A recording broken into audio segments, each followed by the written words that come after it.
Good day, beloved. This is Omar Jose, the real. Come back at you again. Oh, did I go with that? Man, sorry about that. But, it's one of my practices because it's becoming an autopilot. I did a video before about autopilot where, you just do things without even thinking. And even if you come to your thought, it happens anyway. And it happens a lot in our lives. When we walk in the spiritual life or in the carnal life or the beast mode, we do a lot of things in autopilot. And matter of fact, sometimes we try to intertwine those three as an autopilot too, expecting same results. But anywho, what brought me to this video this time, I was coming across my spirit. It was a bright light out there, as y'all can see. I don't know what time it is right now. See if I can pull the screen down. 8:49. It should be dark, but it's they doing what they do out there. But anyway, and so I haven't been reading out of the Quran. My Quran. I have this version here. My fault. See the tape because I've been using it. You know what I mean? Plus traveling. So it's kind of, I don't know about anybody else. I don't disrespect books. I use them. You know what I mean? And so that's what happens when you use books and to what you're supposed to do with them. Okay, let me get to the point here. I know there's a work, this is called Introduction Surah XV11, which is 14, I believe. 10, 5, 15, 16, 17. Sorry about that. So, and it reads as follows, right? In the gradation of spiritual teaching, see Introduction to Surah 8. We saw that the first 7 surahs sketched the early spiritual history of man and led up to the formations of new ummah of Islam. Surah 8 to, I believe that's 16, formed another series dealing with formations of new. And so I see the word consolidation, and it says God's, plural, God's dealing with the man taken as an ummah and considered in his social relations in organized communities. And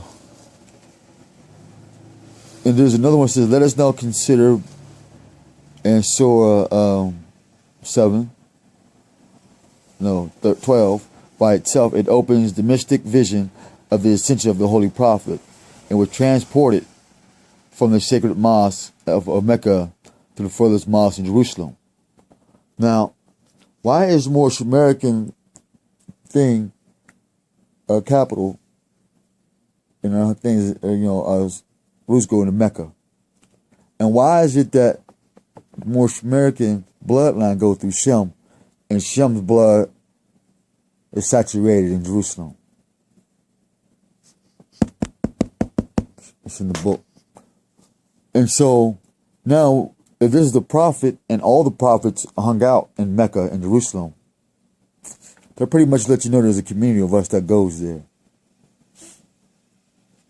So what's more than one prophet? So now, it says, going down a little bit more, it says the Holy Prophet was first translated to the seat of the earlier revelations in Jerusalem, and then taken through the 7 heavens, even to the sublime throne, initiating to the spiritual. Okay. And it says, reference to this great mystic story of the Mirage and the fitting prelude to the journey of the human soul into its spiritual growth and life. So we're talking about a spiritual growth in this thing. But as it says in this other introduction, it says that it is a privilege of the men of Allah to see the sublimest mysteries of the spiritual world and instruct men in righteousness. They warn and shield men against evil. But nothing can lessen each soul's personal responsibility for its own deeds. It carries its fate round its own neck. Allah's gifts are for all, but not all receive the same gifts, nor are all gifts of equal dignity or excellence. And this is in C 128, Surah 12. I'm going to show that.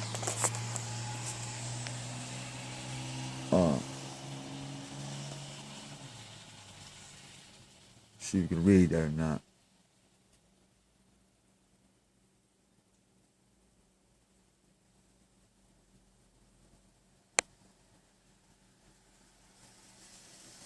There. You can read that.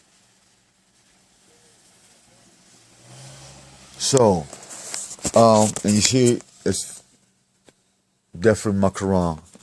You know, I read this too, as well as the other books over there. You know that. So, how many minutes is left? 6. Let's see what's that. 6. Okay. And so, now, the introduction, before we even get into this, into the attributes of Yahweh and the Prophet in this day and time, blessed be He. You know, now we get an understanding about this journey. You know, now we get to see.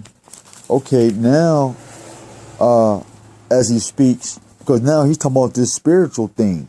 He's talking about that he's responsible for his own soul, and so after he passed away, may he rest in peace. Now you're responsible for your own soul. You know what I mean?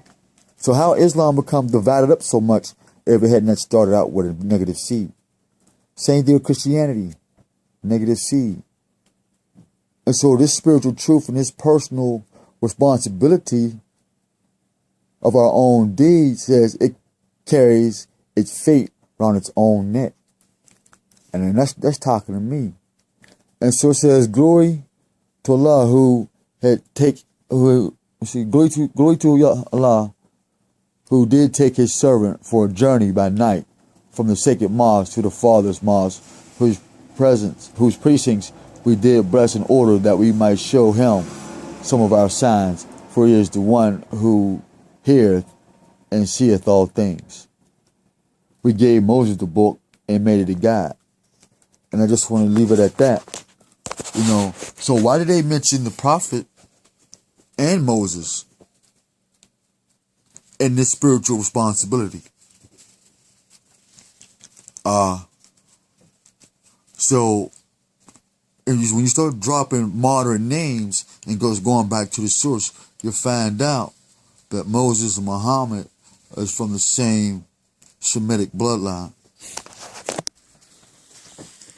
And that we went to go visit Ham, the white black man, because he had the leprosy and the black skin. You know, as Canaan. Ham was dark as night. Beautiful, handsome man. His son was an albino, handsome man. So you had without color and colorless. You know, we didn't write these things, man. You know, and then Noah told him, man, you know, you're gonna be a servant to Shem. And he said this: blessed be God, the God of Shem. Blessed be Shem from the God of. Blessed be the God of Shem. For Shem will have Canaan as a servant. Cursed be Canaan, because he'll be a servant unto his brothers. And Shem will be blessed with land, and he'll sit up under Shem's tent. And Canaan